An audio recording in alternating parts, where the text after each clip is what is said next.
Inilah rekaman warga saat hujan deras dan angin puting beliung menerjang di kawasan Bekasi, Jawa Barat. Warga yang tengah hajatan panik dan lari menyelamatkan diri.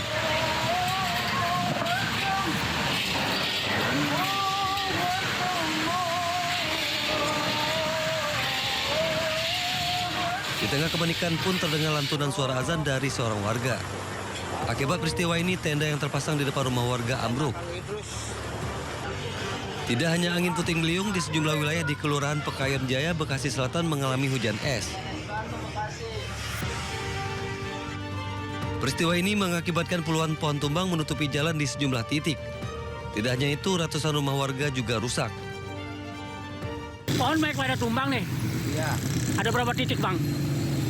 Untuk saat ini pohon tumbang ada 9 titik. Oh, 9 titik. Ya. Tersebar di wilayah mana itu, Bang? Tersebar di semuanya, ada kebanyakan tuh di Rawalumbu. Oh, Rawalumbu. Terutama itu di daerah Rawalumbu tuh ada 5 titik. Tercatat 4 kecamatan di Bekasi terdampak peristiwa ini. Hingga kini pihak BPBD Kota Bekasi masih mendata rumah warga dan fasilitas umum yang rusak. Dari Bekasi, Jawa Barat, Rahmat Hidayat, Ainus melaporkan.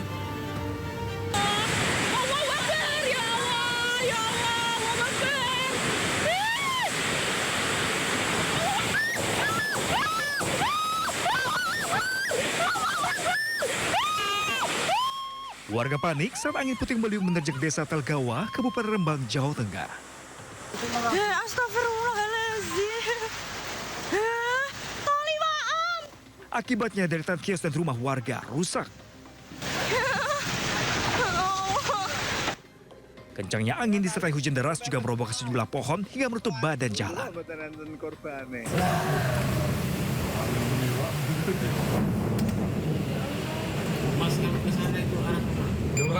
Hujan deras dan angin kencang juga terjadi di jalur nasional bypass Kota Mojokerto, Jawa Timur.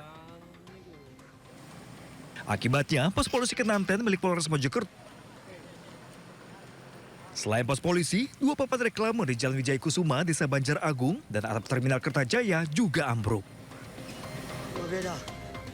Lebih dari 120 rumah warga di Desa Kandu Genep, Kecamatan Petir, Kabupaten Serang, Banten, porak-porandan diterjang angin kencang. Sebagian besar rumah mengalami kerusakan pada bagian atap genteng dan rangka kayu, sementara beberapa rumah lainnya rusak parah. Angin kencang yang datang tiba-tiba membuat warga panik. Sejumlah pohon di beberapa lokasi juga tumbang akibat kuatnya angin. Petugas mengimbau warga untuk waspada karena cuaca ekstrim masih terus terjadi. Tim Liputan Ainus melaporkan. Butiran es sebesar kelereng ini menimpa atap rumah warga hingga menyebabkan warga panik di kawasan Jakarta Timur. Warga pun ketakutan dan khawatir atap rumahnya rusak akibat besarnya ukuran hujan es serta intensitasnya yang cukup lama. Hujan es disertai angin kencang ini terjadi pada sore hari saat warga tengah berkumpul dengan keluarga. Di kawasan Makassar, Jakarta Timur, 4 pohon jenis angsana setinggi 15 meter tumbang, menimpa mobil dan angkot yang berada di bawahnya hingga ringsek. Diduga pohon tumbang akibat tak kuat menahan terjangan hujan deras disertai angin kencang. Beruntung pengemudi mobil serta sejumlah penumpang angkot selamat. Batang pohon lalu dievakuasi agar jalan bisa dilalui kembali. Sementara akibat kejadian ini, kemacetan panjang sempat terjadi selama proses evakuasi pohon.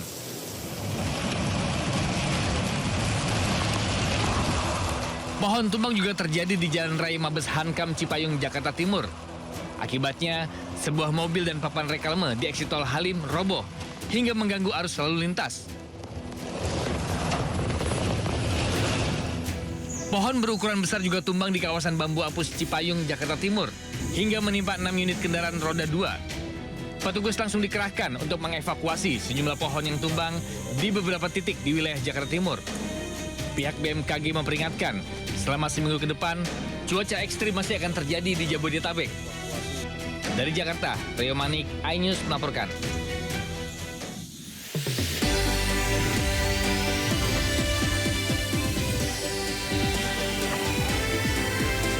Wakil Presiden ke-10 dan 12 Yusuf Kala dilaporkan ke polisi buntut ceramahnya terkait mati syahid yang viral di media sosial. This is Sepang Navy Station. Hubungan Amerika Serikat dan Iran semakin memanas usai negosiasinya gagal. Keduanya saling ancam untuk menutup Selat Hormuz. This is Coalition Warship 121. Engage. Presiden Prabowo Subianto mendarat di Rusia untuk menjalankan misi diplomatik strategisnya dengan menemui Presiden Vladimir Putin.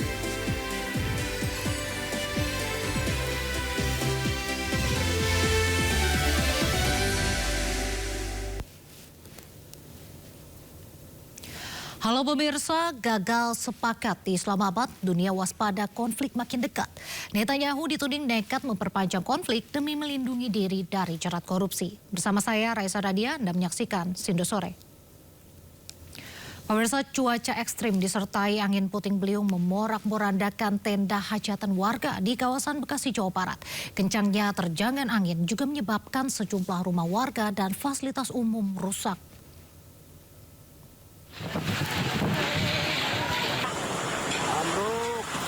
Tamu undangan yang datang di hajatan warga ini seketika panik saat angin kencang menerjang dan menyebabkan tenda porak-poranda di kawasan Rawalumbu, Bekasi. Beruntung tidak ada korban akibat kejadian ini, sementara pesta hajatan pun dihentikan sementara. Angin kencang juga menyebabkan puluhan pohon tumbang dan merusak rumah-rumah warga serta reklame berukuran besar. Saat kejadian, warga mengaku sempat mendengar suara gemuruh disertai hujan deras dan angin kencang. Hasil pendataan BPBD Bekasi, angin kencang terjadi di 4 kecamatan, yakni di Rawalumbu, Batar Gebang, Mustika Jaya, dan Bekasi Selatan. Akibatnya kemacetan pun sempat terjadi akibat banyak pohon yang tumbang hingga menutup jalan.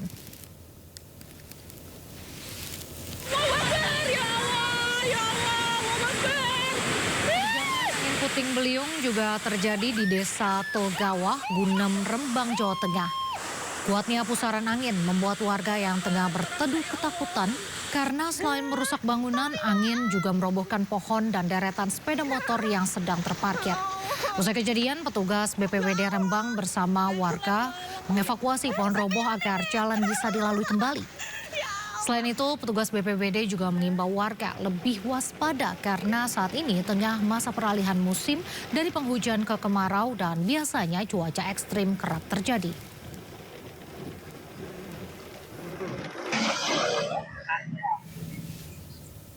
Kita beralih ke informasi lainnya, konflik antar supporter makin mengkhawatirkan dan sangat membahayakan nyawa. Rombongan bus supporter Persebaya atau bonek tiba-tiba diadang massa tak dikenal di ruas tol Cikampek, Bekasi, Jawa Barat.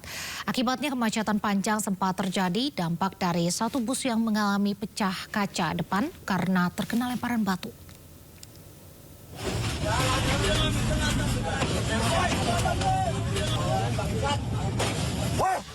Sekelompok orang tak dikenal tiba-tiba mengadang rombongan bus pembawa supporter Persebaya atau bonek di tol Cikampek kilometer 13, Bekasi Selatan. Kericuhan pecah saat mengadang melakukan aksi anarkis dan diduga membawa senjata tajam serta melempar petasan ke arah bus. Akibatnya satu bus mengalami pecah kaca di bagian depan usai terkena lemparan batu. Akibat kejadian ini, iring-iringan kendaraan berhenti mendadak di badan jalan tol dan menyebabkan kemacetan panjang dari arah Jakarta menuju Cikampek. Sementara itu, pasca kejadian, pihak kepolisian Polres Metro Bekasi Kota belum memberikan keterangan dan kasus ini masih dalam penyelidikan petugas Satreskrim Polres Metro Bekasi Kota. Dari Bekasi, Jawa Barat, Rahmat Hidayat, iNews melaporkan. Informasi selanjutnya pemirsa, aksi premanisme di kawasan Pasar Tanah Abang, Jakarta Pusat kini tengah viral. Seolah tak tersentuh hukum, kawanan preman dengan santai memalak dan seenaknya meminta jatah pada pengemudi bajai hingga pedagang bakso. Bukannya mengaku seorang preman yang sudah ditangkap polisi menyangkal sudah melakukan aksi pemerasan.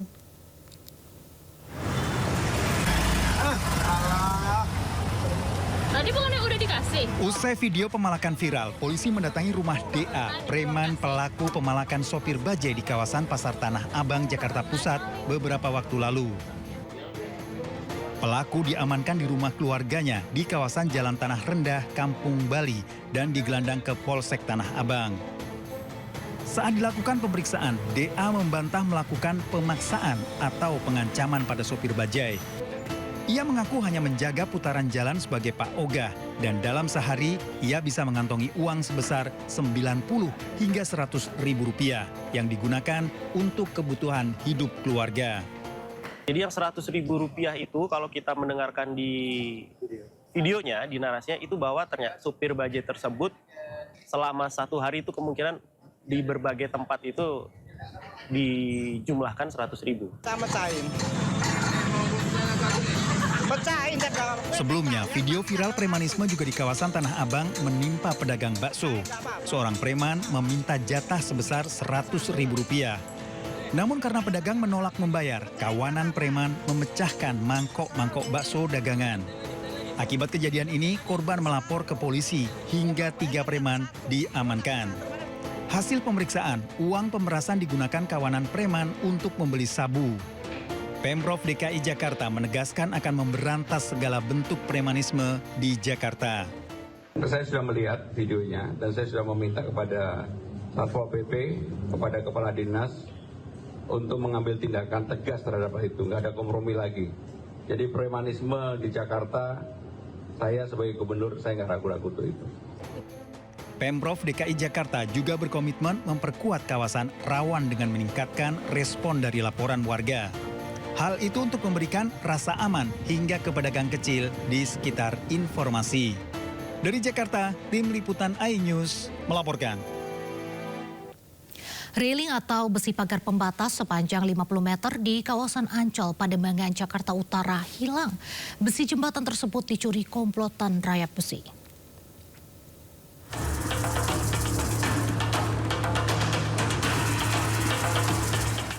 Beginilah kondisi jembatan penghubung Jalan RE Marta Dinata dan Jalan Lodan Raya yang berada di kawasan Ancol, Pademangan, Jakarta Utara. Sebagian besi pagar pembatas hilang. Besi pagar jembatan dengan panjang sekitar 50 meter ini kini hanya tersisa separuh dari kondisi awal. Menurut warga, besi pagar pembatas jembatan ini diduga dicuri oleh komplotan rayap besi yang beraksi pada malam hari. Mungkin merasa terganggu kali ya, tapi yang namanya pengendara kan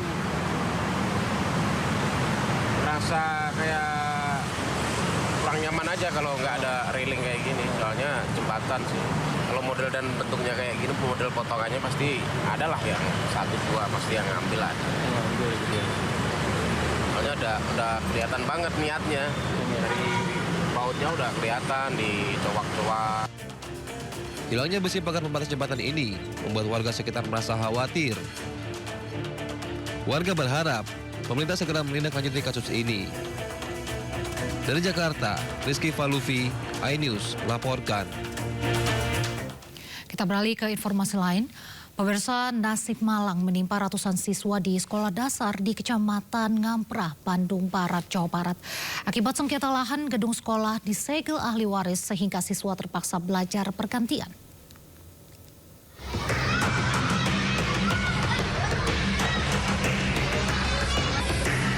Terpasang papan seng, sekolah ini bukanlah ingin direnovasi, melainkan dibatasi oleh pemilik ahli waris. Ya, ini adalah kondisi di SDN Bunisari, Kabupaten Bandung Barat, Jawa Barat. Pembatas berupa bondekcor terpasang memisahkan gedung depan dan belakang sekolah. Gedung bagian belakang yang sebelumnya digunakan untuk kegiatan belajar kini menjadi objek sengketa lahan. Alhasil pihak sekolah memutuskan pemindahan seluruh kegiatan pembelajaran ke gedung depan dan memberlakukan sekolah 2 shift. Sehingga pelaksanaan ini berkoordinasi dengan pengawas melalui ibu kepala sekolah, kemudian pengawas kita dilaksanakan menjadi 2 tahap pembelajaran. Selain guru dan murid, pihak wali murid pun merasa terganggu dengan sengketa yang terjadi di sekolah. Kasihan gitu, menit tega gitu. Anak-anak jadi belajarnya terganggu, nggak benar gitu. Belajarnya di lapangan sekarang di sit nggak benar pelajarannya gitu. Pengen mah ya diurusin. Sengketa lahan di sekolah ini telah bergulir sejak tahun 2022. Pengadilan Negeri Balai Bandung pada tahun 2023 sempat memutuskan bahwa lahan tersebut milik ahli waris. Namun perkara berlanjut ke tingkat kasasi pada Juni 2025. Dari Bandung Barat, Jawa Barat, Yuwono, iNews melaporkan. Pemirsa, sidang lanjutan kasus pembunuhan Kepala Cabang Bank BRI kembali digelar di Pengadilan Militer Jakarta. Sidang beragendakan pembacaan nota keberatan atau eksepsi.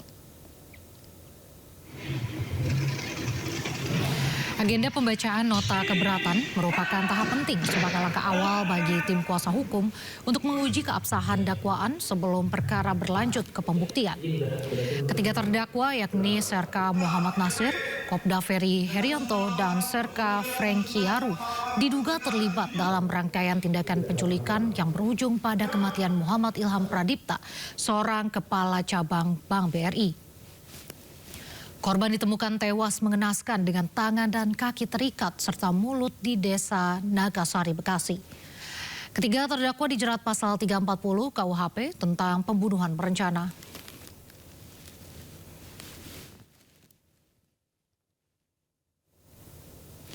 Beralih ke kasus lain, pemirsa, sidang lanjutan kasus dugaan korupsi terkait pengadaan laptop berbasis Chromebook dengan terdakwa ex-Mendikbudristek Nadiem Makarim kembali digelar. Agenda sidang kali ini mendengarkan keterangan ahli dari JPU. Sidang kasus Chromebook di Pengadilan Tipikor Jakarta hari ini menghadirkan auditor Badan Pengawas Keuangan dan Pembangunan atau BPKP, Dedi Nurmawan sebagai ahli. Dalam keterangannya, Dedi yang juga merupakan ketua tim perhitungan kerugian negara kasus Chromebook menjelaskan kerugian pengadaan laptop berbasis Chromebook mencapai 1,5 triliun rupiah. Dedi juga memastikan tidak ada tekanan atau intervensi dari pihak manapun terkait audit kerugian negara dalam kasus ini.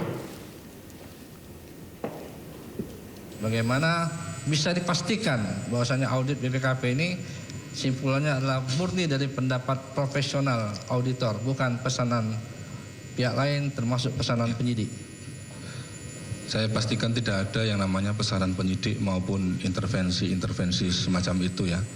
Jadi kami bekerja benar-benar murni secara profesional berdasarkan prosedur dan metode yang memang kita tetapkan dan dapat dipertanggungjawabkan. Dari 1,5 triliun kerugian yang dihitung oleh ahli itu bisa diberi dong per tahunnya 2020 berapa, 2021 berapa, dan 2022 ini seperti apa? Mohon izin lagi. Baik, kami berikan untuk 2020 itu kerugiannya sebesar 127,9 miliar ya. Rinciannya ada di laporan kami.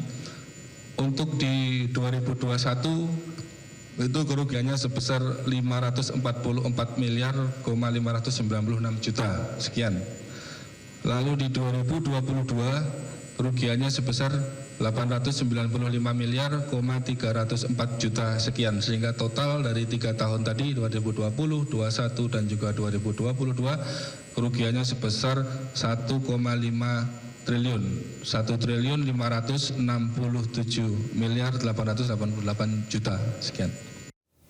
Informasi berikutnya, Bupati Tulung Agung Gatot Sunuwibowo dan ajudannya ditetapkan tersangka kasus dugaan pemerasan oleh KPK.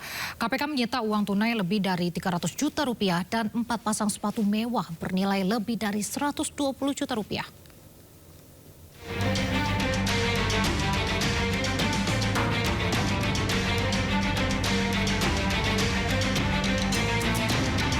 KPK menetapkan Bupati Tulung Agung Gatot Sunuwibowo dan ajudannya sebagai tersangka kasus dugaan pemerasan di lingkungan pemerintah Kabupaten Tulung Agung. Penetapan tersangka usai pemeriksaan intensif di gedung KPK selama kurang lebih 17 jam. Keduanya ditahan di rutan KPK selama 20 hari. KPK juga menyita uang tunai 335,4 juta rupiah dari bagian 2,7 miliar yang sudah diterima tersangka. 4 pasang sepatu mewah bernilai lebih dari 120 juta rupiah dan sejumlah barang bukti lain. Uang hasil sitaan ini diduga merupakan alokasi jatah dari permintaan Bupati Gatot kepada salah satu OPD di Kabupaten Tulung Agung. Pada kesempatan ya, beberapa saat setelah dilantik, ya dipanggil satu-satu. Sudah tersedia di situ surat pernyataan, ya. Surat pernyataan isinya itu yang menyatakan akan mundur dari jabatan dan juga mundur dari ASN jika tidak mampu melaksanakan tugas dan tanggung jawab yang diberikan. Suruh tanda tangan langsung di situ gitu ya. Tidak ada materainya seperti itu. Tapi kemudian tidak diberikan tanggal, dikosongkan tanggalnya. Karena tadi dengan surat pernyataan tersebut yang sudah ditandatangani, ya, yang atau terpaksa ditandatangani karena atas permintaan dari Bupati oleh Kepala OPD, akhirnya menjadi jebakan. Berdasarkan hasil penyelidikan, tersangka diketahui meminta uang melalui ajudannya ke 16 OPD di lingkungan Pemkab Tulung Agung senilai 5 miliar rupiah. Tim Liputan iNews melaporkan. Gubernur Jawa Timur Hovifah Indar Parawansa angkat bicara soal operasi tangkap tangan KPK terhadap 3 kepala daerah di wilayahnya. Hovifah menyesalkan masih ada pejabat yang terjerat korupsi dan menyerahkan sepenuhnya pada aparat penegak hukum.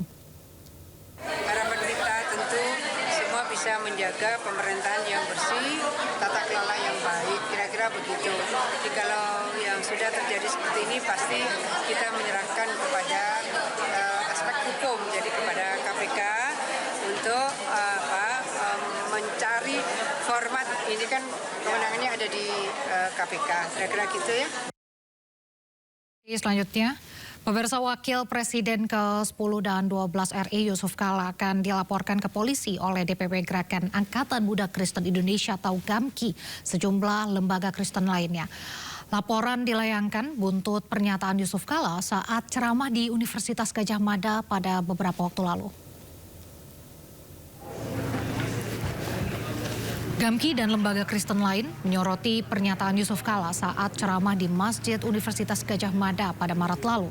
Dalam ceramahnya, JK sempat menyinggung konflik di Poso dan Ambon dan menyinggung kata mati syahid bagi umat Kristen.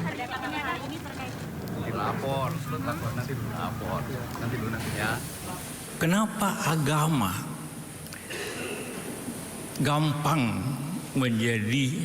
jadikan alasan konflik? Kayak di Poso, Ambon. Karena kedua-duanya Islam dan Kristen berpendapat mati atau menewaskan orang, atau mati atau mematikan itu syahid. Semua pihak Kristen juga berpikir begitu. Kalau saya bunuh orang Islam, saya syahid. Kalau saya mati pun, saya syahid. Akhirnya susah berhenti. DPP GAMKI dan sejumlah lembaga Kristen lain mengecam keras pernyataan JK yang dinilai menyakiti hati umat Kristen di Indonesia. Pernyataan JK tersebut juga dinilai membuat gaduh dan menuai polemik. Bapak Yusuf Kala dalam ceramahnya yang pada hari ini kami mendiskusikan terkait pernyataan Bapak Yusuf Kala dalam ceramahnya yang menyinggung ajaran agama Kristen. Dan kami menyatakan sikap, 1, menyatakan bahwa agama Kristen tidak pernah mengajarkan membunuh orang Islam akan sahih masuk surga. Justru agama Kristen mengajarkan untuk mengasihi sesama manusia, bahkan musuh sekalipun. 2, mengecam keras pernyataan Bapak Yusuf Kala yang menyakiti hati kami umat Kristen dan menimbulkan kegaduhan di tengah masyarakat. 3, maka bersama ini kami yang terdiri dari berbagai lembaga Kristen dan organisasi masyarakat akan melaporkan Bapak Yusuf Kala ke Kepolisian Republik Indonesia. Sementara itu, pemirsa, Aliansi Advokat Lintas Agama Indonesia melayangkan somasi kepada Wakil Presiden ke-10 dan 12 RI Yusuf Kala terkait pernyataannya yang dianggap menyinggung umat agama Kristiani. Dalam somasi yang dibacakannya, Ketua Aliansi Advokat Lintas Agama Indonesia, Zefrin Boykanu, meminta JK segera memberikan klarifikasi resmi serta menyampaikan permohonan maaf terkait pernyataannya. JK diberikan waktu 2 kali 24 jam untuk menanggapi somasi ini. Jika tidak, Aliansi Advokat Lintas Agama Indonesia akan mempertimbangkan upaya lanjutan melalui jalur hukum. Kami yang tergabung dalam Aliansi Advokasi Lintas Agama Indonesia dengan ini menyampaikan somasi terbuka kepada Bapak Yusuf Kala atau Bapak JK sehubungan dengan pernyataan yang beredar di ruang publik yang telah menimbulkan penafsiran di tengah masyarakat bahwa terdapat ajaran dalam agama Kristen yang dikaitkan dengan pembenaran tindakan kekerasan terhadap umat Islam. Dengan tetap menjunjung tinggi asas praduga tak bersalah, kami dengan ini menyampaikan somasi terbuka ini kepada Bapak Yusuf Kalla untuk satu, memberikan klarifikasi resmi dan terbuka kepada publik atas pernyataan yang telah beredar. Yang kedua, mencabut atau meluruskan pernyataan tersebut karena telah menimbulkan penafsiran yang keliru atau tidak tepat. Dan yang ketiga adalah menyampaikan permohonan maaf secara terbuka kepada masyarakat Kristen Indonesia sebagai bentuk tanggung jawab moral dan komitmen menjaga kerukunan nasional. Beragam informasi menarik lainnya akan hadir usai jeda, tetaplah di Sindo Sore.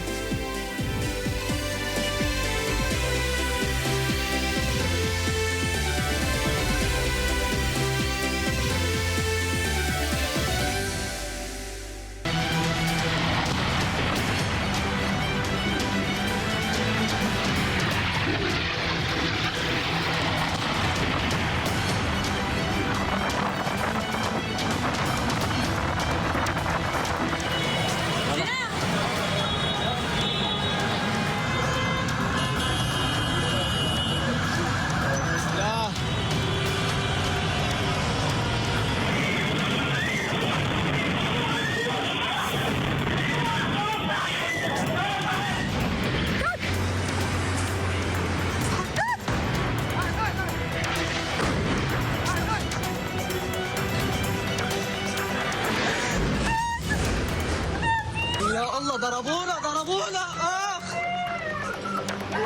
يا الله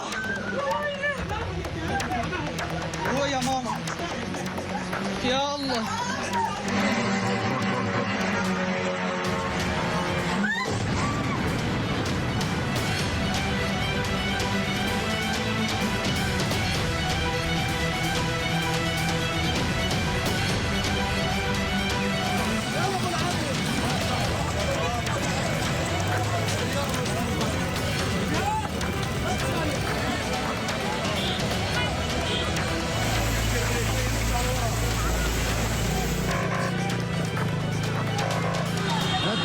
بكيفون يا يوسف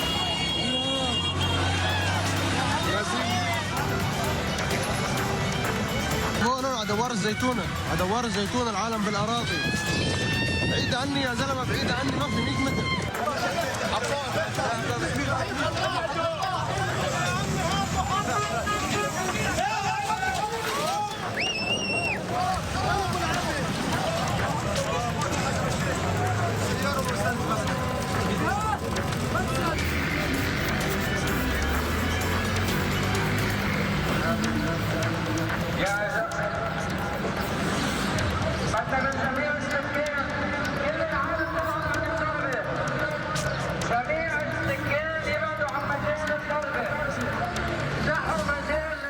Perundingan damai antara Amerika Serikat dan Iran gagal menghasilkan kesepakatan untuk mengakhiri perang. Menurut Amerika Serikat, salah satu poin yang tak mencapai kesepakatan adalah permintaan Amerika Serikat yang meminta Iran untuk menghentikan produksi senjata nuklir.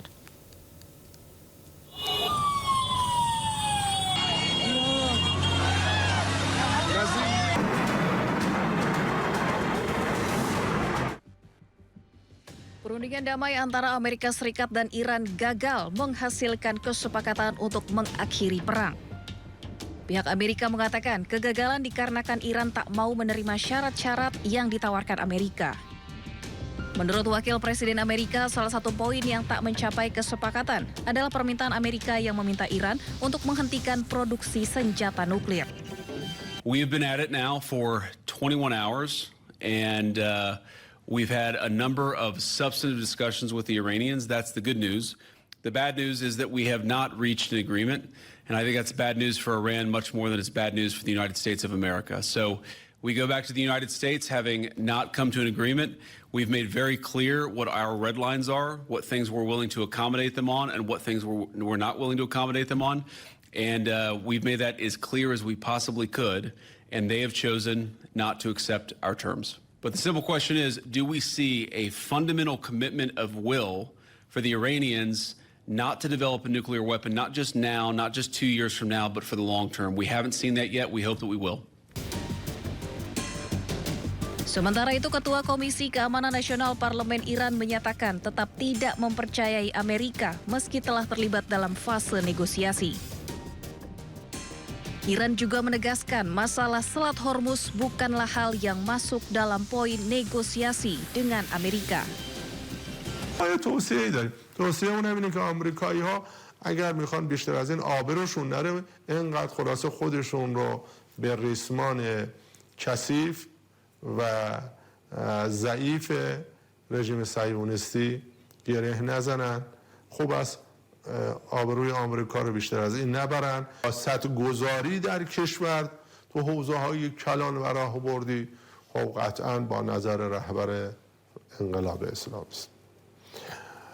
موضوع تنگه هرمز موضوعی نیست که ما با مذاکره بازش کنیم، با مذاکره ببندیمش و این رو بخوایم بگیم امروز مذاکره.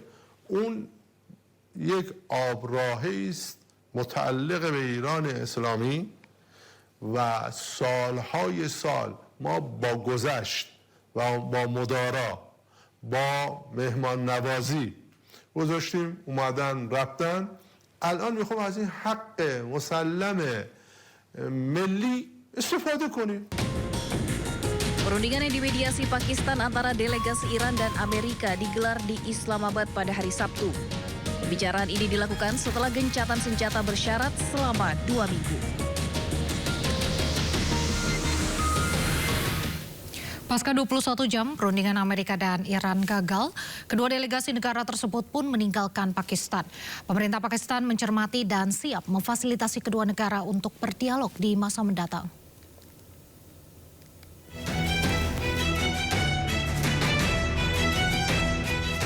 Pasca perundingan antara Amerika dan Iran gagal, delegasi Amerika, Wakil Presiden Amerika Serikat J.D. Vance meninggalkan Pakistan pada Minggu pagi waktu setempat. Wakil Perdana Menteri dan Menteri Luar Negeri Pakistan, Muhammad Ishaq Dar, dan Kepala Staf Angkatan Darat Marskal Lapangan Asim Munir mengantar J.D. Vance saat ia naik ke pesawat di Pangkalan Udara Nur Khan, Rawalpindi. Sementara itu, delegasi Iran yang dipimpin oleh Ketua Parlemen Muhammad Baghir Ghalibaf juga turut meninggalkan Pakistan. Ghalibaf dan delegasi yang menyertainya tiba di Pangkalan Angkatan Udara Pakistan Nur Khan di Chaklala. Rombongan Iran diantar oleh para pejabat Pakistan termasuk Menteri Luar Negeri Ishaq Dar. Setelah 21 jam pertemuan untuk merundingkan perdamaian, nyatanya Iran dan Amerika gagal menghasilkan kesepakatan yang tengah ditengahi Pakistan. On behalf of Pakistan, I would like to express gratitude to the two sides for appreciating Pakistan's efforts to help achieve the ceasefire and its mediatory role. We hope that the two sides continue with the positive spirit to achieve durable peace and prosperity for the entire region and beyond. It is imperative that the parties continue to uphold their commitment to ceasefire. Pakistan has been and will continue to play its role to facilitate engagement and dialogue between the Islamic Republic of Iran and the United States of America in the days to come. Keduanya memiliki pandangan berbeda mengenai 2 hingga 3 isu penting. Berdasarkan kesepakatan tersebut, terdapat tawaran Iran. Salah satunya adalah pada prinsipnya setuju untuk membuka kembali Selat Hormuz. Sementara Amerika Serikat dan Israel menghentikan serangan terhadap wilayah Iran. Namun, Perdana Menteri Israel Benjamin Netanyahu menyatakan bahwa gencatan senjata sementara antara Amerika Serikat dan Iran tidak termasuk Lebanon. Juru bicara Iran, Fatemeh Mohajarani menyebut Iran telah menggerakkan upaya maksimal saat bernegosiasi dengan Amerika Serikat di Pakistan. Namun Amerika masih menyimpan ketidakpercayaan dan jalur diplomasi masih akan terus berlanjut. مذاکره کننده کشورمون در اسلام آباد تلاش‌های خودش رو انجام داد و همونجور که عرض کردم طبیعتاً با توجه به بی‌اعتمادی که وجود داره مسیر دیپلماسی با ملاحظاتی که تیم مذاکره کننده داره دنبال خواهد شد. جمهوری اسلامی ایران تونست موضوعی را که اونها با عنوان تغییر رژیم شروع کرده بودند به تغییر رژیم حاکمیت ما در تنگه هرمز تبدیل بکنه. این یکی از موضوعات دستاوردی بسیار حائز اهمیت. Gagalnya diplomasi Washington-Teheran di Islamabad menandai babak baru eskalasi geopolitik global. Perbedaan tajam terkait program nuklir Iran dan kontrol atas Selat Hormuz menjadi titik buntu utama. Di tengah kebuntuan, Iran mengungkap dugaan bahwa Perdana Menteri Israel Benjamin Netanyahu berkepentingan menggagalkan gencatan senjata untuk menunda proses hukum kasus dugaan korupsi yang kembali bergulir. Apakah masih ada peluang untuk melanjutkan negosiasi atau justru kegagalan diplomasi makin mendekat pada eskalasi? Kita akan membahasnya lebih lanjut. Sudah bergabung dengan kami Teguh Reza Syah, pengamat hubungan internasional Presiden University. Selamat sore Pak Reza. Selamat sore Raisa, selamat sore Sindo News. Ya Pak Reza, apa sih sebenarnya faktor utama kegagalan perundingan Amerika-Iran di Islamabad ini? Dan apakah ini menandakan diplomasi sudah mencapai titik buntu atau bagaimana? Menarik ya, ini adalah perundingan lewat dibantu oleh Pakistan.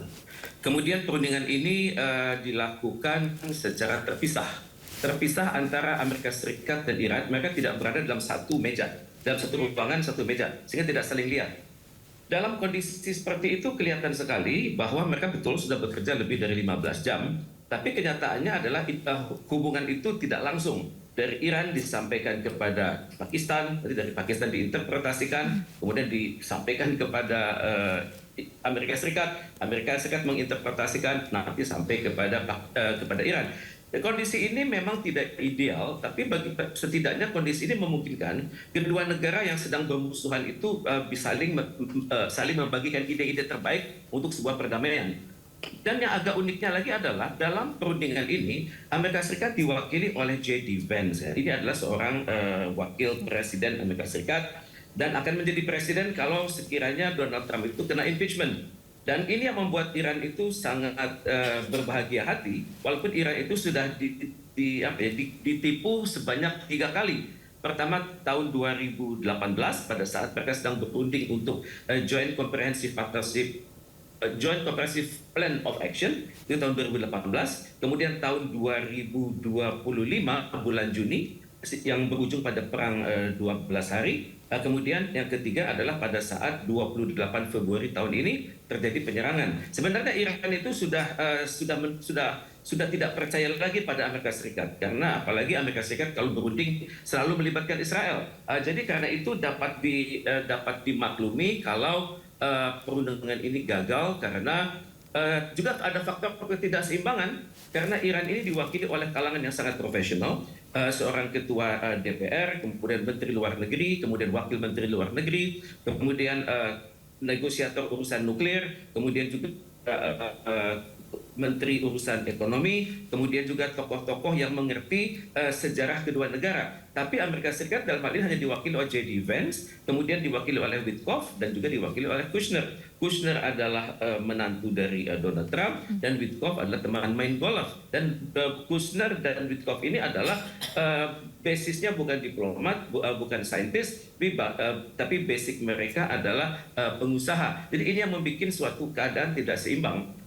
Tapi bagaimanapun juga dari literatur yang saya peroleh, ternyata bahwa Amerika Serikat, Donald Trump ini ternyata sering sekali mengintervensi kepada J.D. Vance, sehingga terkesan J.D. Vance ini goyang karena dia harus mendengarkan perintah dari Donald Trump dan juga harus mendengarkan saran-saran dari Benjamin Netanyahu.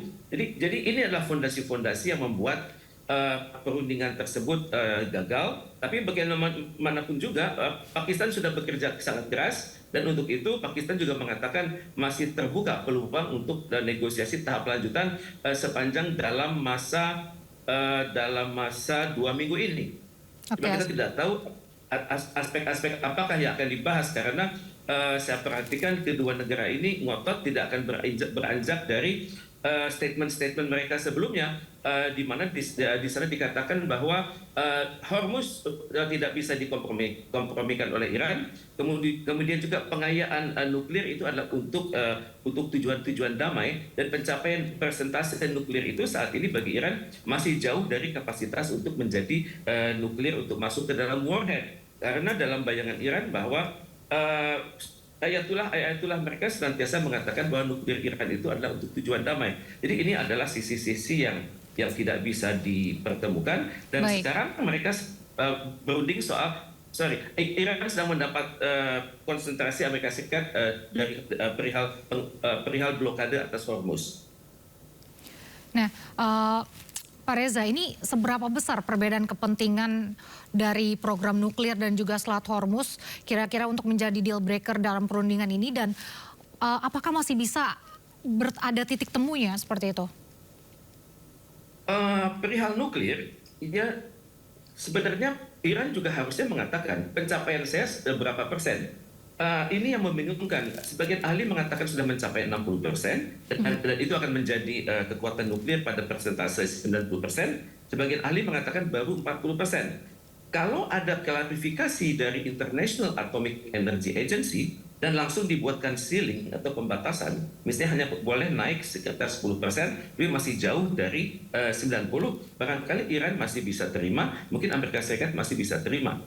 Ini adalah perihal nuklir, ya. Kemudian juga nanti dalam tekanan kepada Iran dinyatakan bahwa Iran harus menerima inspeksi setiap saat dari International Atomic Energy Agency. Kalau perlu IAEA ini memiliki mewakili perwakilan di Teheran ataupun di lokasi-lokasi yang diperkirakan merupakan basis nuklir Iran. Sebenarnya masih ada potensi, tapi bagaimanapun juga kalangan timnya Donald Trump dalam ini J.D. Vance, kemudian Witkoff dan juga Kushner, itu tipe mereka adalah tipe bisnis. Mereka ingin deal itu cepat. Dalam bayangan mereka take it or leave it, dan winners take all. Dan Iran, kalangan Iran tidak terbiasa dengan ini. Bagi mereka diplomasi itu menuntut keterbukaan hati, diplomasi itu menuntut kecanggihan data, dan diplomasi itu menuntut supervisi yang sangat ketat. Dan sayangnya dalam negosiasi ini tidak ada wakil dari PBB dan juga tidak ada wakil dari International Atomic Energy Agency. Baik, Pak Reza. Kemudian kalau ya boleh dilanjutkan terkait dengan Selat Hormuz ya? Perihal Selat Hormuz ini adalah perkembangan terkini ya, yang sangat mengkhawatirkan dunia, di mana Amerika Serikat mengatakan bahwa mereka akan melakukan blokade atas Selat Hormuz. Kemudian saya perhatikan ini statement dari Donald Trump ini sangat ketat, di mana dalam waktu 24 jam terakhir dia mengatakan perundingan kami dengan Iran itu gagal. Kemudian ini adalah salah satu respons kami untuk Iran lewat blokade di Selat Hormuz. Bahkan Amerika Serikat menggunakan kata kunci yang sangat keras, seperti Iran itu adalah sumber malapetaka, dan kalau Iran itu tidak dikerdilkan, maka dia akan menjadikan dunia ini neraka. Kira-kira seperti itu. Dan untuk itu saya perhatikan Amerika Serikat itu sangat serius. Amerika Serikat juga mengkritik Iran yang rencananya akan memberikan biaya-biaya lewat sekitar $2 miliar per transit, entah itu keluar ataupun masuk. Kemudian juga Amerika Serikat mengatakan bahwa dia akan melakukan blokade atas Hormuz, tapi belum ada penjelasan dari kalangan Angkatan Laut Amerika Serikat blokadenya seperti apa. Apakah akan dilakukan oleh kapal, akan dilakukan juga oleh kapal induk, ataukah akan dilakukan oleh kapal-kapal yang selama ini mengawal kapal induk, ataupun juga blokade akan dilakukan oleh pesawat tempur yang berada di gelandang pesawat tersebut. Tapi ini dampaknya sudah sangat besar, di mana kalau kita perhatikan hari ini 100 tanker itu sudah bermasalah, sehingga mereka sangat sulit keluar, dan otomatis harga crude oil itu sudah naik 8%, sudah naik menjadi 104,24 per barrel, dan Brent crude oil juga sudah naik 70% dan sudah mencapai 102,29 US dollar. Jadi ini adalah hal-hal yang mengkhawatirkan dunia. Kemudian juga Garda Revolusi Iran mengatakan kami siap menghadapi ancaman dari Amerika Serikat, dan untuk itu saya perhatikan ya Iran sudah siap-siap, karena ancaman dari Amerika Serikat ini tidak jelas akan ditujukan apakah kepada Hormuz saja ataukah kepada pelabuhan-pelabuhan yang ada di provinsi-provinsi Iran. Saya mencoba mendata di provinsi bagian selatan itu ada pelabuhan-pelabuhan yang namanya Shahid Rajai, kemudian di provinsi Sistan dan Balukistan itu ada pelabuhan namanya Chabahar, kemudian di provinsi Bushehr itu ada pelabuhan namanya Bushehr Port, dan di wilayah Khuzestan itu ada pelabuhan laut namanya Bandar Imam Khomeini. Tapi setidaknya ini merupakan juga petunjuk bahwa Amerika Serikat akan menyerang banyak titik-titik sekaligus. Tadi kita berbicara provinsi bagian selatan. Kemungkinan besar juga akan diserang pelabuhan-pelabuhan laut di pesisir bagian utara. Seperti di provinsi Gilan itu ada pelabuhan namanya Astara, kemudian juga di provinsi Mazandaran dan juga di provinsi Noushah dan Golestan. Ini tampaknya akan menjadi sasaran Amerika Serikat. Baik, Pak Reza dan juga pemirsa, ini Menteri Luar Negeri Iran Abbas Araghchi mengungkap dugaan motif tersembunyi Perdana Menteri Israel Benjamin Netanyahu yang menduga ambisi Netanyahu menggagalkan gencatan senjata karena takut menjalani sidang kasus dugaan korupsi.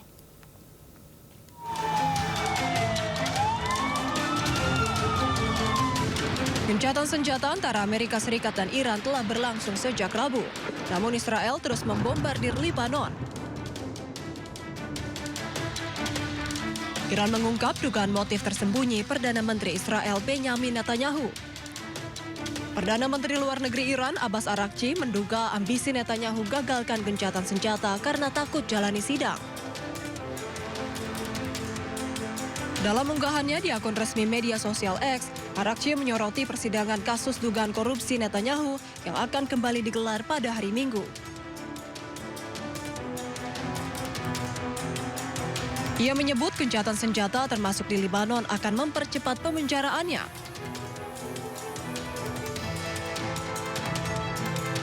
Jika Amerika Serikat membiarkan Netanyahu merusak kesepakatan gencatan senjata, sama saja menghancurkan ekonomi negaranya sendiri. Dan Iran tetap siap menghadapinya.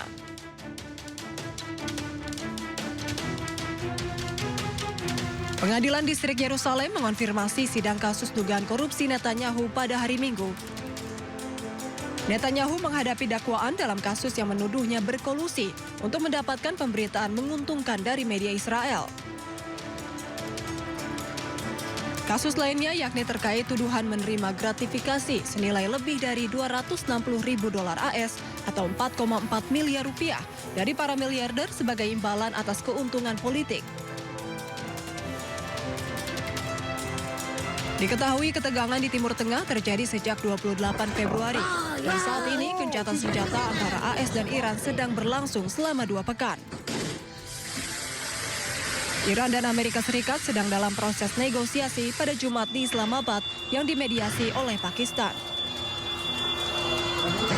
Ya Pak Reza, apa Bapak setuju dengan statement dari Menlu Iran yang mengatakan bahwa Netanyahu ini sengaja menghambat gencatan senjata untuk menghindari sidang kasus korupsi dirinya sendiri? Atau ada alasan lain sebenarnya?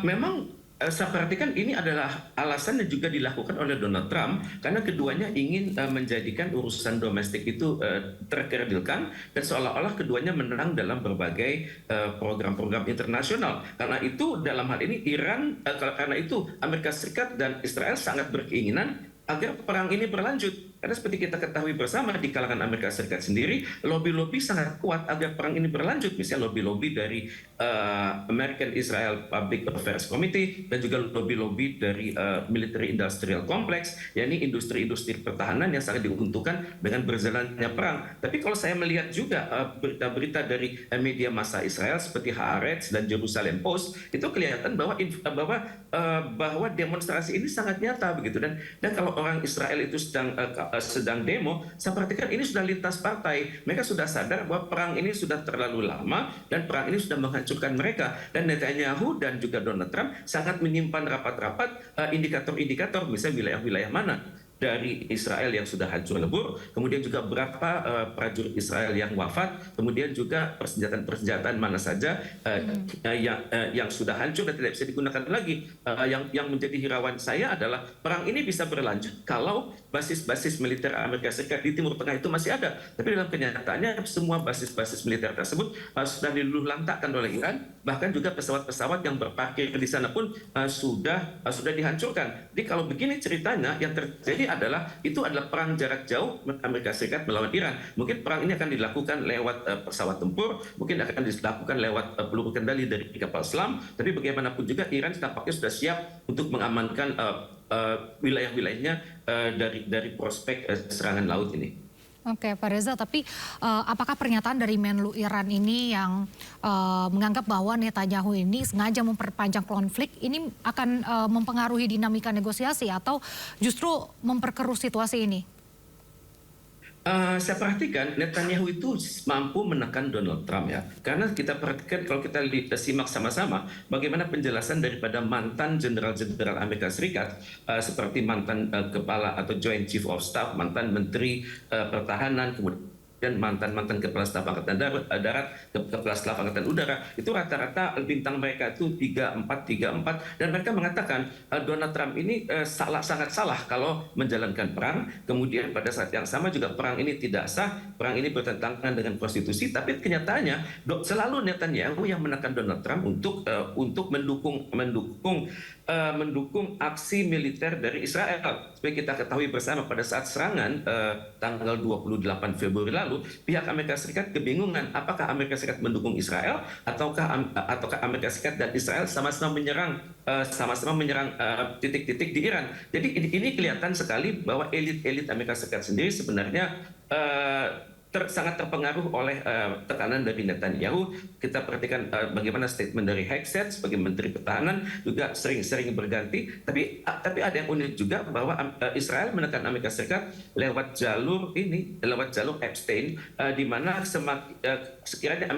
sekiranya Donald Trump bersikeras untuk tidak menyerang Iran, maka file-file Epstein itu akan terbuka. Jadi saya perhatikan serangan dari media atas Donald Trump juga sangat besar, dan kita lihat saat ini di Amerika Serikat sendiri sudah mulai ada aksi-aksi penolakan untuk perang dari kalangan sipil, aksi-aksi penolakan dari tokoh-tokoh Hollywood, dan juga aksi-aksi penolakan dari mereka yang para veteran perang yang pernah bertugas di Timur Tengah. Juga bagi mereka perang ini bukanlah perang untuk Amerika Serikat, tapi perang untuk Israel. Dan ini yang menjadikan Donald Trump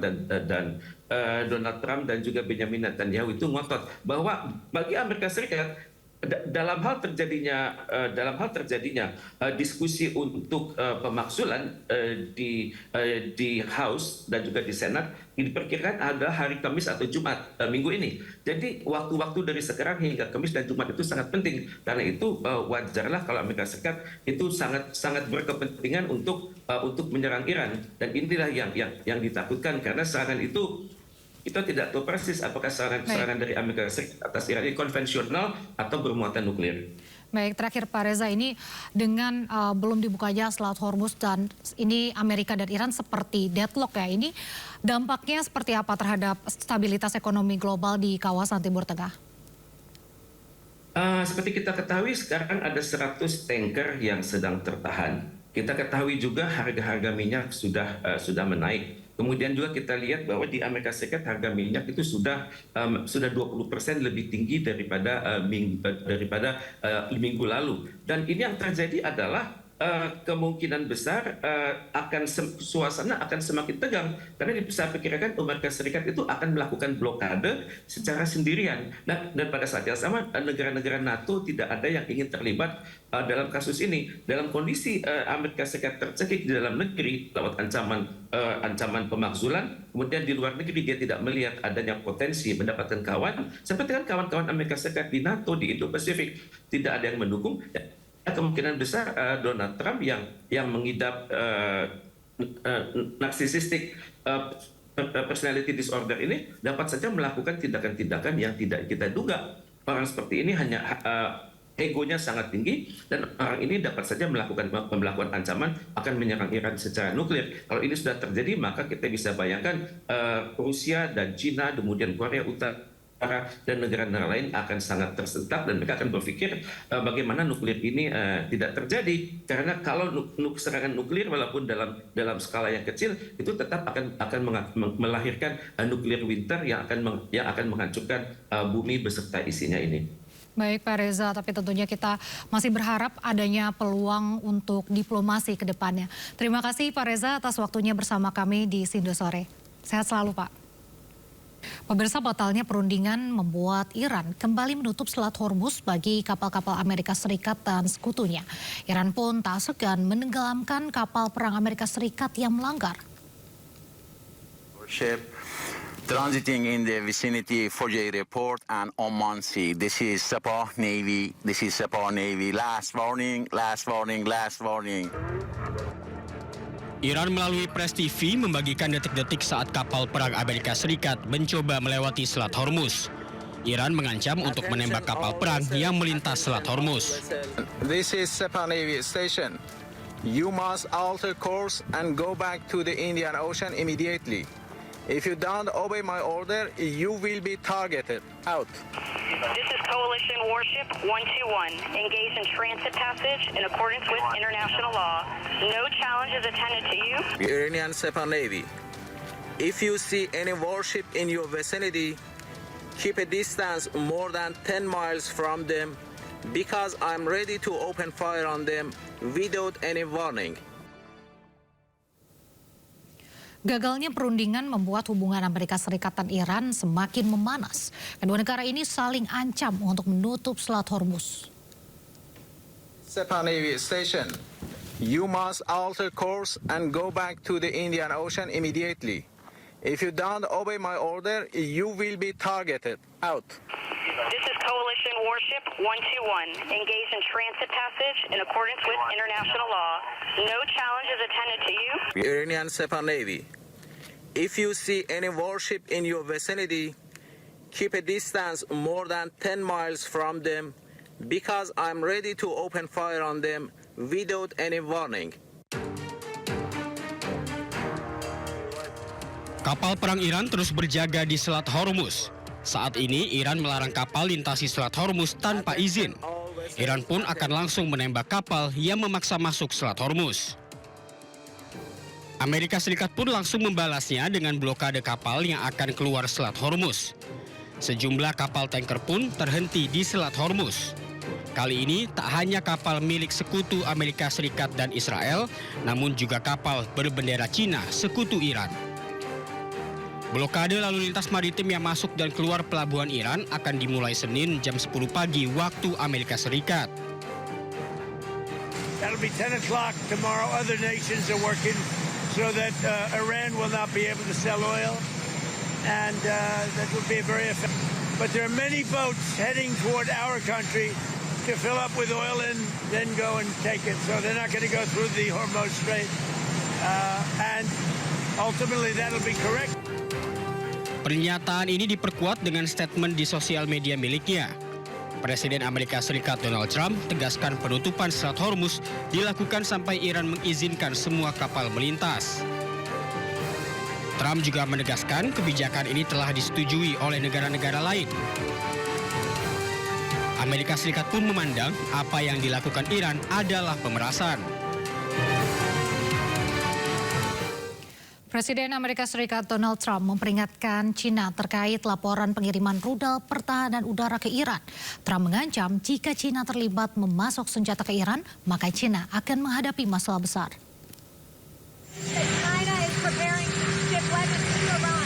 Well, if China does that, China's going to have big problems, okay? How do you know that? Why do you say that? Why do you say that? You don't know anything. Who are you with? Who are you with? ABC News, Julie Circus. ABC? NBC. Well, that's fake news. Let me just tell you, we win, no matter what. We've defeated their military. They have no navy. 158 ships are underwater, undersea. All of their minesweepers and all of their, they call them mine droppers. Can you imagine? A country has 28 mine droppers. You think that's nice? With all of that being said, they're all defeated, by the way. They're all at the bottom of the sea. Now, with all of that, they have no Navy. They have no radar. They have no Air Force. Menteri Perhubungan Dudi Purwagandi merespon keputusan Cina yang menutup sebagian wilayah udaranya selama 40 hari. Menteri Perhubungan menilai kebijakan tersebut merupakan keputusan masing-masing negara yang harus dihormati. Setiap negara memiliki kondisi berbeda sehingga Indonesia tidak bisa mencampuri kebijakan yang diambil negara lain.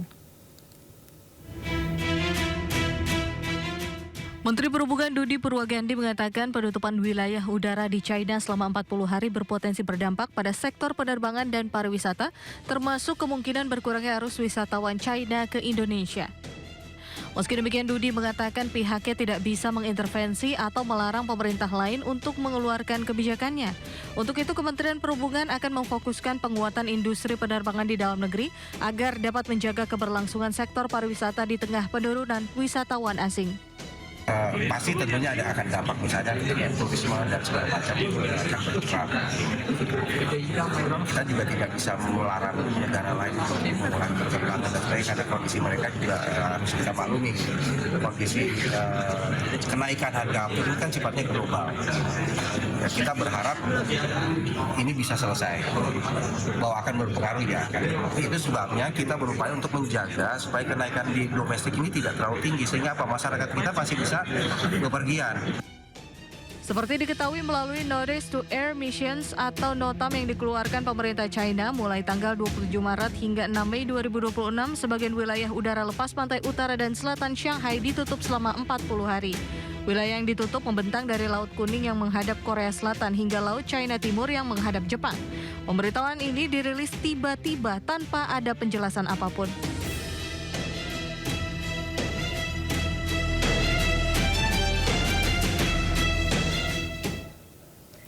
Dua orang terluka usai pasukan penjajah Israel melepaskan sejumlah tembakan kepada warga Palestina di Nablus, tepi barat.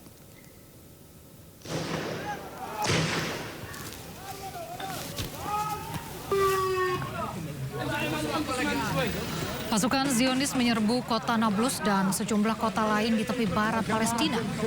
Penjajah melepaskan sejumlah tembakan yang menyebabkan seorang bocah 14 tahun dan pria 38 tahun terluka. Menggunakan ambulans, petugas Bulan Sabit Merah Palestina bergegas mengevakuasi para korban ke rumah sakit terdekat. Serbuan berulang. Tentara Zionis ke kota tua Nablus mengancam nyawa dan mempengaruhi aktivitas ekonomi warga Palestina. Aksi teror pasukan penjajah ini sengaja dilakukan untuk menyebarkan ketakutan di kalangan warga Palestina. تعامل مع إصابتين، الإصابة الأولى 14 سنة بالأخذ والإصابة الثانية 39 عام شظايا في الرأس والكتف. طبعا كالعادة ورد اتصال في الساعة 9 صباحا إلى غرفة العمليات في جمعية الهلال الأحمر الفلسطيني لوجود عدد كبير من قوات الجيش الإسرائيلي تقتحم البلدة القديمة. بتأثر على الخدمة الاقتصادية كثير وبتزعزع الاقتصاد. خوف للناس خوف كمان خوف للناس إنه الناس بتبطل بتصير تخاف تفوت على البلد فهذا بيأثر كثير. Kembali di Sindo Sore, pemirsa Presiden Prabowo Subianto hari ini mendarat di Rusia untuk menjalankan misi diplomatik strategisnya dengan menemui Presiden Vladimir Putin. Tiba di Bandara Vnukovo 2 di Moskow, Rusia, Senin pagi waktu setempat, Prabowo disambut sejumlah petinggi Rusia. Di antaranya ada Wakil Menteri Luar Negeri Rusia Andrei Rudenko dan Direktur Departemen Protokol Negara Igor Bogdashev. Dalam kunjungan kerjanya ke Rusia, Prabowo dijadwalkan untuk bertemu dengan Presiden Rusia Vladimir Putin. Salah satu agenda utama yang akan dibahas adalah penguatan ketahanan energi melalui kerjasama dengan pemerintah Rusia. Yang akan dibicarakan juga itu karena ini merupakan sesuatu yang sifatnya sangat strategis ya, bagi bangsa Indonesia. Beliau akan bertemu dengan Presiden Putin dan juga akan membahas mengenai geopolitik dunia dan juga yang pasti membahas tentang situasi energi.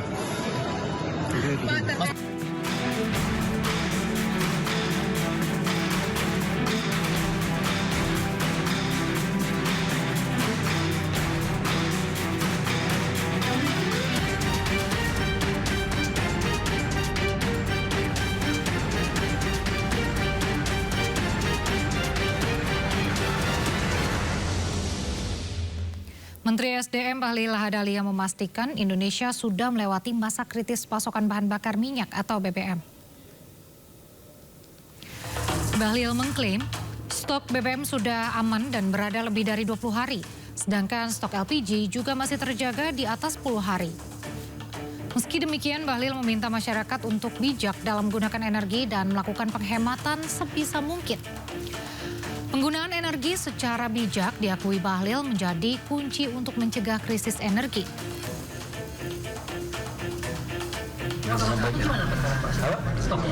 Stok nasional tetap berada pada batasan minimal di atas 20 hari semua, termasuk LPG kita di atas 10 hari. Jadi sebenarnya saya ingin menyampaikan bahwa masa kritis kita terhadap dinamika global untuk BBM, alhamdulillah kita sudah lewati. Tetapi sudah barang tentu, saya meminta kepada seluruh masyarakat, kita harus bijak, arif dalam memakai BBM, termasuk LPG. Ya. LPG ada pengalihan dari industri ya Pak? Turun, sebenarnya urgent.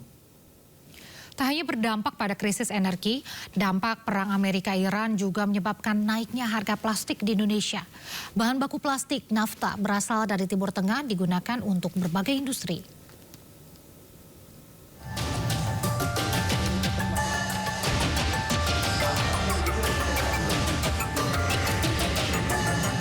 Aini pedagang minuman es di Cirebon, Jawa Barat ini mengeluh melonjaknya harga plastik kemasan beberapa waktu belakangan.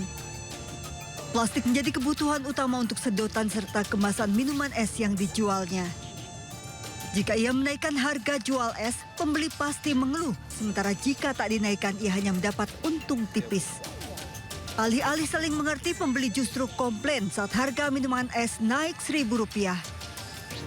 Iya, komplain. Malah katanya, enggak Bu aja. Ini naik semua, sedotan naik, plastik naik. Ya enggak lah, kalau segitu ya enggak apa-apa. Kalau enggak, ya enggak mau. Ya udahlah. Terpaksa ibu sih. Ya kalau kita sebagai pembeli kan awalnya beli 5.000, tadi juga beli 5.000, sekarang masih tetap 5.000, jadi tahunya segitu harganya Mas. Jadi nggak mau tahu ya harga bahan baku? Iya, karena konsumen kan tahunya segitu harganya, jadi tetap beli 5.000 tadi. Menteri Perdagangan Budi Santoso mengungkap saat ini pemerintah tengah mencari negara pemasok baru buntut perang di Timur Tengah. Indonesia masih bergantung bahan baku impor plastik, khususnya nafta dari Timur Tengah. Apa yang kemudian kita lakukan? Kita sekarang mencari alternatif pengganti atau alternatif dari negara lain. Dan kita sudah melakukan misalnya dari negara Afrika, India, dan Amerika. Memang ini butuh waktu Pak ya, karena kan tiba-tiba dari Timur Tengah harus pindah ke negara lain. 70% nafta yang digunakan di seluruh dunia berasal dari Timur Tengah. Nafta tidak hanya digunakan untuk bahan baku plastik, namun juga produk rumah tangga, mainan, suku cadang otomotif, sarung tangan karet hingga ban. Tim Liputan iNews melaporkan. Gubernur Jakarta Pramono Anung menyarankan warga Jakarta untuk beralih menggunakan daun pisang mengantisipasi naiknya harga plastik. Naik dan harga plastik ini terus terang kewenangan ketentuannya bukan di pemerintah DKI Jakarta, tetapi tentunya kami harus melakukan inovasi karena sekarang ini kebutuhan plastik ini kan pelan-pelan harus dikurangi, harus ada substitusinya. Kalau kondisinya tetap seperti ini pasti akan menjadi beban.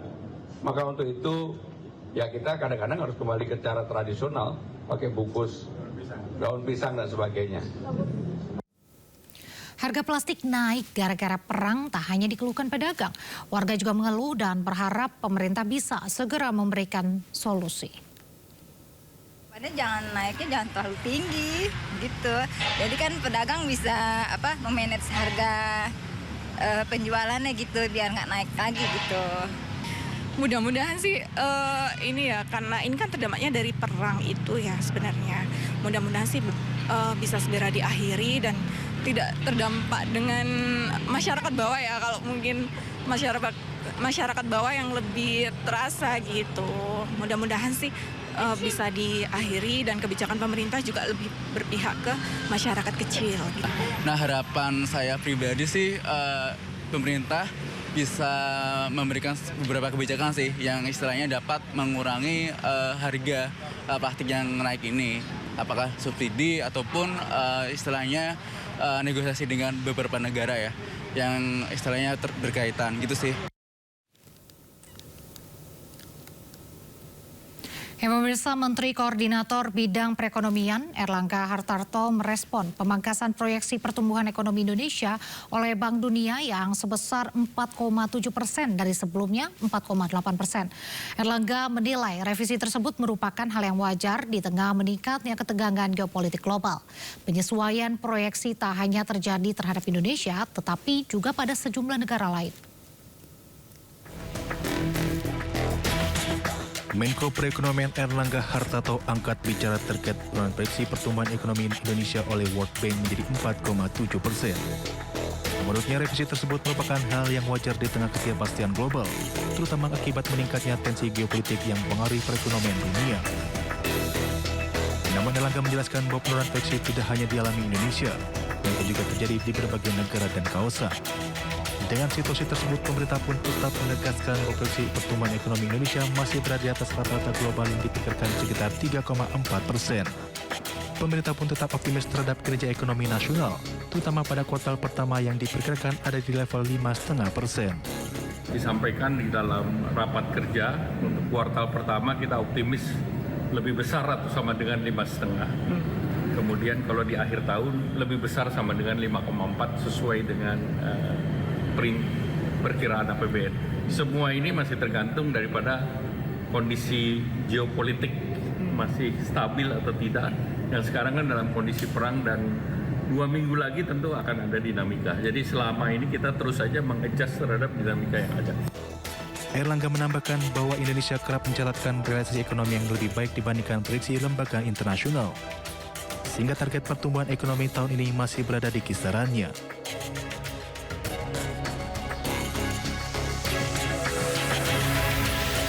Masih di Sindo Sore pemirsa, seorang konten kreator bernama Stephen Wongso menuai kritik tajam dari netizen diduga akibat kontennya yang membahas orang dengan kelebihan berat badan. Sejumlah netizen kecewa karena Stephen Wongso membandingkan orang dengan hewan. Orang gendut tuh amit. Emang bedanya kalian sama apa? Makanan depan kalian semua dihabisin kok. Amit, Tuhan kan menciptakan manusia otak buat mikir ya.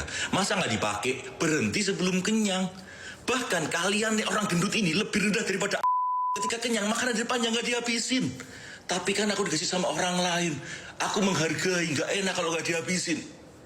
Itulah kenapa Tuhan menciptakan manusia mulut. Ngomong sama orang lain. Aku udah kenyang, aku udah makan. Kelihatan kan? Iya, sekarang aku lagi gendut dan aku orangnya fair. Sekarang aku kayak makanya aku sekarang lagi diet. Orang gendut itu berbenah, aku diet. Polemik akibat ramainya konten yang dihadirkan Stephen Wongso membuat dirinya berdiskusi dengan kreator lainnya bernama Ilham Setiadi. Stephen beralasan menggunakan argumen dasar, don't reward yourself with a food, you are not a dog. Apa? Orang gendut itu kalau bisa bikin video tuh jangan yang sepenggal bisa dipotong terus dilempar ke publik jadi bias. Oh, oke. Soalnya Ham, itu benernya aku adaptasi dari luar. Don't reward yourself with food. You are not a dog. Kan di postingan itu kan banyak banget. Apa itu kayak postingan aku baca di postingannya orang luar itu ya. Orang-orang luar negeri itu termotivasi. Iya bener, kita perlu disiplin, jangan menyalahkan keadaan, intinya gitulah. Aku bawa ke Indonesia. Enggak, tapi kalau don't reward yourself with a food, you're not dog. Kalau diartiin kan jangan kasih lu reward makan, lu tuh bukan. Nah, bener, itu benar kan, statement benar. Tapi ketika lu trimming jadi 2 kata orang gendut salah menurut gue. Tapi kan aku ada opininya sebenarnya. Iya, aku tahu aku salah. Iya, tapi seberapa banyak sih orang yang pengen dengerin opini? Pengen jatuh ya? Iya, maksudnya jadi samsak nih aku Ham. Banyak nih kreator-kreator yang nebeng aku ke puncak nih. Nebeng banget banyak nih. Aku sadar lah banyak kalau aku tangkapin satu-satu kan banyak banget Ham. Iya. One on one. Waduh, banyak banget. Sementara itu, seorang influencer yang berhasil menurunkan berat badan, Eri Makmur, mengaku kecewa dan ingin bertemu dengan Stephen Wongso karena edukasi dan bercanda tak bisa dijadikan alasan membandingkan manusia dan hewan. Intinya dia itu mau ngomong di video yang ketiga doang. Dia mau ngomong kalau dirinya lagi gendut dan dia merasa dirinya dia mencari crowd keramaian biar view dia naik dengan nyenggol orang. Ya masih banyak cara lain sih. Kalau dibilang lu mau memotivasi orang-orang gendut untuk berubah, lu udah bikin konten apa? Lu udah bikin konten apa agar orang-orang gendut ini termotivasi dan lu ngasih tahu caranya supaya keluar dari obesitas seperti apa?